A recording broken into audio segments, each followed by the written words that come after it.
Bonjour, aujourd'hui je vous lis Le roi et la poule de Katharina Valks, édité par l'École des loisirs. C'est parti. Le roi et la poule. Cet après-midi-là, le roi se trouve dans les jardins du château avec son amie la poule Suzy. Allons nous promener, propose le roi. Encore? Suzy n'a pas envie de marcher.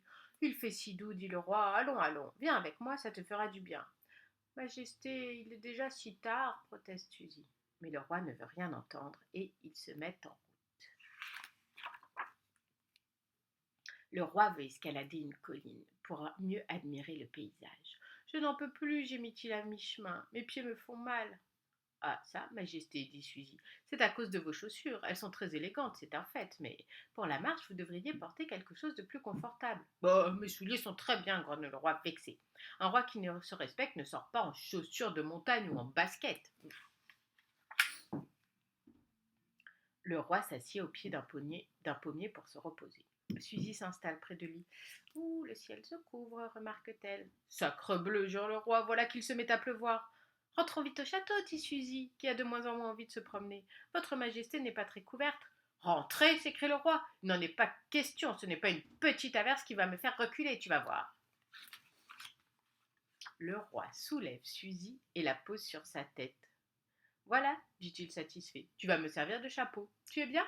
Très bien, répond Suzy, enchantée de ne plus marcher. Et la vue est splendide, n'est-ce pas? Dit le roi. Mon royaume est magnifique. Il reprend joyeusement la route sans tarir d'éloges sur son beau pays. Suzy est soudain silencieuse. Tu ne dis rien. Ça ne va pas, s'inquiète le roi. Si, si, majesté, répond Suzy d'une petite voix, mais je crois que je vais pondre un œuf. Un œuf? Maintenant? Mais tu ne peux pas attendre qu'on soit rentré? Non, dit Suzy, je dois pondre un œuf maintenant, tout de suite. En tout cas, pas sur ma royale tête, dit le roi. Il dépose Suzy par terre. Tu n'as qu'à te mettre là, près de ce petit arbre. Cela risque de prendre un petit moment, dit Suzy. J'attendrai, prends ton temps. Mais dépêche-toi.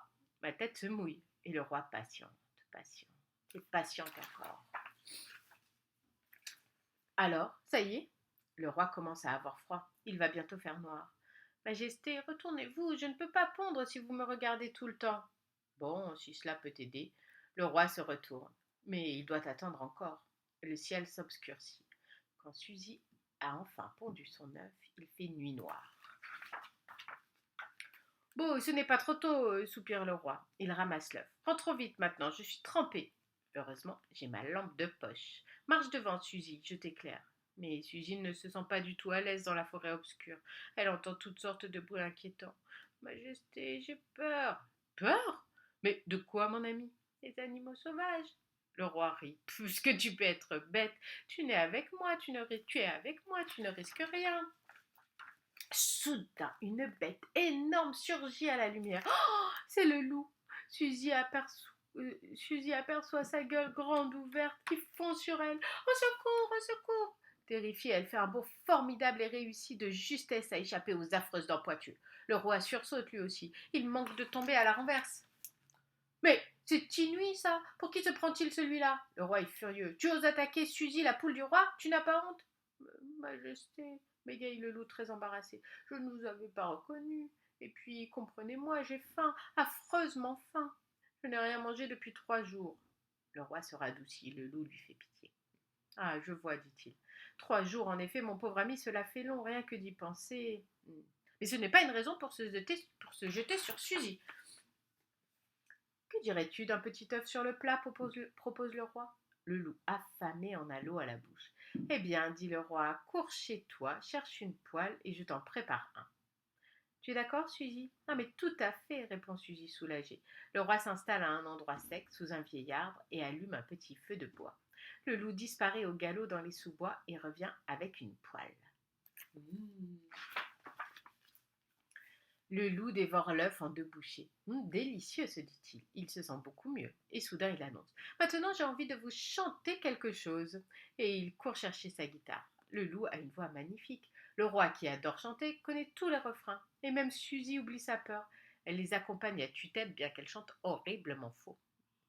Ils s'amusent tant tous les trois qu'ils ne sentent pas le temps passer.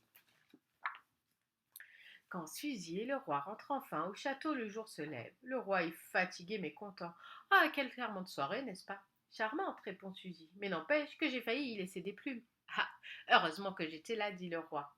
Euh, Sans vous, je serais resté au château, Majesté, répond Suzy. Le roi se retourne vers elle. Bon, c'est promis, dit-il. Demain, on reste à la maison. Suzy sourit à son ami le roi. Vous me portez, Majesté? Et voilà. À bientôt.